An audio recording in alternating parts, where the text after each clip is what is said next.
I mean, I'm not one of the doom and gloom people, but I do think that there's going to be a kind of a collapse, and which will clear the way for the birth of something new. I don't necessarily even agree with the term complementary currencies. Many people are very, very scrupulous about saying complementary and not alternative. But I really think that one story is ending and a new story is beginning. And there will not be debt-created interest-bearing currency in the future. Now, yeah, I mean, anyone who's invested in the status quo is going to reject that. But fortunately, the kind of money system we have now has its own collapse built in.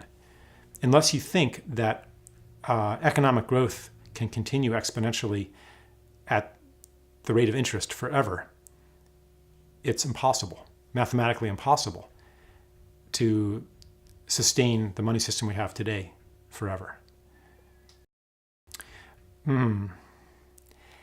Money, I think that every institution of our world has kind of a corresponding institution in the more beautiful world that our hearts tell us is possible. Kind of like the same note at a higher octave. And money has the same feature.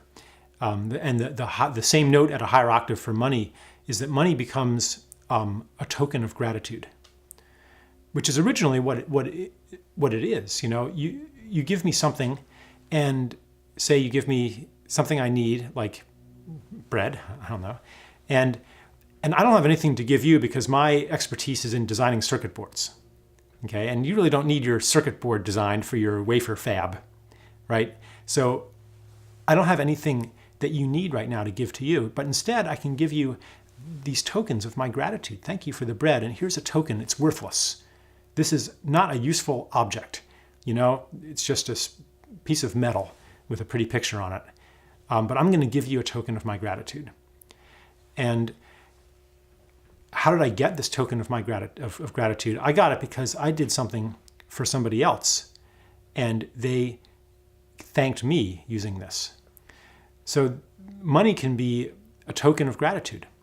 And we can actually enter the new world, the new economy, the new story today simply by reorienting our perceptions and our thoughts about money toward gratitude and using today's money in the spirit of gratitude. There's many different ways to approach that. Well, let's just start with I call it the primal nature of the gift, or the cosmic nature of the gift. You know, we're born these completely helpless infants, you know, blobs of flesh that have many, many needs and can't meet the needs of anybody else yet. I mean, we're really cute when we're babies, and we can open the hearts of our parents, and it's a joy to take care of babies. But a baby can't really do anything for us.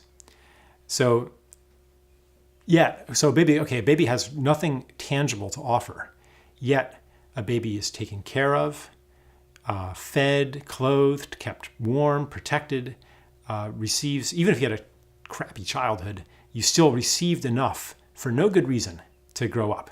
You know, you didn't do anything to deserve it, you just received it. So our natural state is gratitude. Gratitude is the knowledge that you've received and the desire to give in turn, to give of the gifts that you've received. Life itself is a gift. I mean, we didn't do anything to self-create ourselves even. And this world, this planet, you know, we don't know enough to design a planet. We don't know the full chemistry of how a seed grows. We don't know any of this stuff. So life in the world is a gift. And therefore we are born into gratitude, and we desire to give of our gifts, which is why if you have a job or a career that does not engage your gifts, or that does not engage them for something that's beautiful to you, then you're going to feel like you're not really living your life. You're going to feel like you're living somebody else's life, a life that you were paid to live, but not your life. So we have this deep, deep desire and need to give of our gifts. And in the future, in a beautiful world, in a sacred economy, all work will really be the giving of gifts. So you could say that everybody will be an artist, because you will be not doing it for the money, but as an expression of your gifts to the world. And money then comes as a maybe almost a side effect of that. But it's kind of a principle of nature, or a law of nature, that if you give and empty yourself, then you will receive that emptiness. Lewis Hyde has a beautiful quote about this. When you give of yourself, I can't remember exactly what he says, but that empty space gently tugs upon the whole, and the gifts flow back to you. Nature abhors a social vacuum. He says it much more eloquently than that. And it's very much the way that a cell in your body works. Your liver cell isn't going to be there.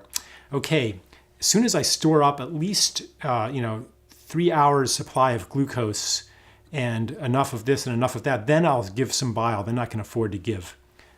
The liver cell gives and completely trusts in the ongoing supply from the universe, which is always available.